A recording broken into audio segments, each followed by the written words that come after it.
আমরা যখন মদিনা শরীফে ঢুকবো, আমাদের মদিনা শরীফে করণীয় কাজ হচ্ছে জামাতের সঙ্গে 40 ওয়াক্ত নামাজ আদায় করতে হবে তাকবীরে উলার সঙ্গে। বুঝতে পেরেছেন?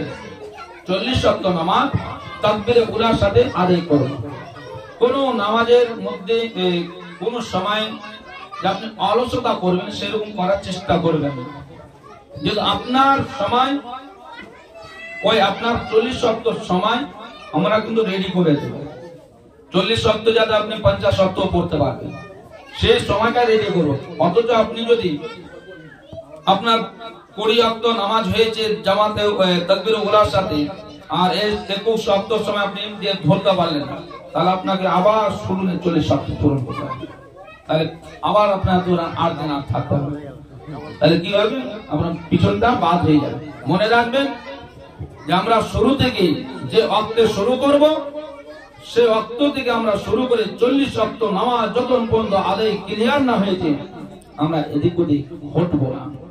সময় মতো সূচি মতো আমরা জামাতের সব সময় 1 ঘন্টা 1.5 ঘন্টা আগে গিয়ে মসজিদে নববীতে গিয়ে বসে থাকবো। সেখানে দরুদ শরীফ পড়লে আল্লাহ পাকের দরবারে কবুল হয়ে যায়। আল্লাহ রাসূল পাক সাল্লাল্লাহু আলাইহি সাল্লাম আপনাদের দরুদ শরীফে আপনার মেহমান নবীর মেহমান হয়ে যাবেন। রাসূলুল্লাহ সাল্লাল্লাহু আলাইহি সাল্লাম খুশি থাকবেন। সুবহানাল্লাহ।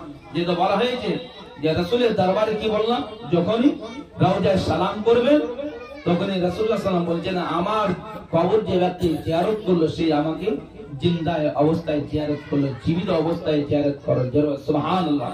আল্লাহ রাসূল বলেন যে ব্যক্তি আমার এই কবরটা জিয়ারত করলো জিন্দা অবস্থা, আমার মৃত্যুর পরও জিয়ারত করলো, আমার জন্য সেই ব্যক্তির সুপারিশ ওয়াজিব হয়ে গেল। জোরে বলো সুবহানাল্লাহ।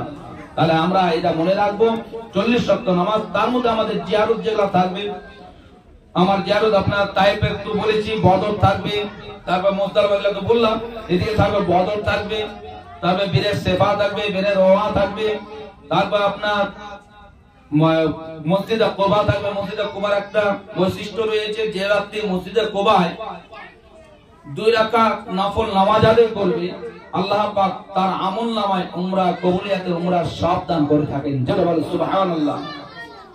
এবং সেই জায়গায় আমরা যাব, মসজিদে কিবলাতাইন যাব, এবং আমরা উহুদের প্রান্তরে যাব, আমরা বদরের প্রান্তরে যাব, আমরা খন্দকের প্রান্তরে যাব, আমরা সাহাবায়ে কেরামদের এই খেজুরের বাগানগুলো রয়েছে সেই খেজুরের বাগানগুলো জিয়ারত করব, এবং আমরা সেখান থেকে ওয়াদিয়া জিন বলে একটি জায়গা রয়েছে সেই জায়গা আমরা জিয়ারত করার চেষ্টা রেখেছি, সেটাও যাব ইনশাআল্লাহ তাআলা। এবং আমরা মদিনার বেশ কিছু কিছু জায়গা রয়েছে যে জায়গাগুলো আমি গতবারে করে এসেছি, প্রত্যেকটা জায়গার নাম এখন স্মরণ আসছে না, সেই জায়গাগুলো জিয়ারত করাবো ইনশাআল্লাহ। এবং আমরা মক্কা শরীফের প্রত্যেকটা জাবলে সুর, জাবলে রহমাত, জাবলে নূর এই যেগুলো জিয়ারত করাবো। তায়েফের জমিনে আব্দুল্লাহ ইবনে আব্বাস তেনার মাজার শরীফ তেনার জিয়ারত করাবো, সে মসজিদেও যাব, মসজিদে রাসূল সেটাও যাব, মসজিদে আলী সেটাও যাব। আমরা অনেক জায়গায় দর্শনীয় রয়েছে, আমরা সেই জায়গাগুলো এক দিন করে আমরা সেই যে দিনগুলো নির্ধারণ করা হবে, যখন যে সময়টা বলা হবে সেই সময়ের মধ্যে আপনারা তৈরি হয়ে যাবেন। এতে তৈরি হলে আপনাদের লাভ, আমরা ঠিক সময় মতো ঘুরতে পারবো। যদি তৈরি না হতে পারে তাহলে আমরা সেই সময়টা আমরা মেকআপ করতে পারবো না। যদি আমরা মদিনা শরীফ জিয়ারত করি তাহলে আমাদের নামাজের ব্যাপার থাকবে, সকালে জিয়ারত করতে বেরাবো, আপনাকে বলা হলো এখানে 10 মিনিটের মতো ঘুরে, এখানে 5 মিনিট 10 মিনিটের জন্য জিয়ারত হবে, সেই জায়গায় আপনি আধা ঘন্টা সময় ব্যয় করলে জোহরের নামাজটা আপনার ছুটে যেতে পারে। তাহলে ছুটলে আপনাকে কি বলা, আবার গোড়া থেকে শুরু করতে হবে। আপনি কষ্ট করে একের পর এক ওয়াক্তকে আপনি ফিরিয়ে যাচ্ছেন, আর আপনি একটা জায়গা দর্শন করতে গিয়ে আপনি আপনার জীবনে যে দিনগুলোকে আপনি কাটিয়েছেন সেই দিনও নামাজগুলোকে আপনি বাতিল করে দিচ্ছেন। কিন্তু সেখানে গিয়ে ওয়াক্তের নামাজ কিন্তু ছাড়া যাবে না। এক জায়গায় জিয়ারত ছুটে যাক, তবে আমার নামাজের খেলাফ যেন না হয় সেটা কিন্তু মনে রাখবেন।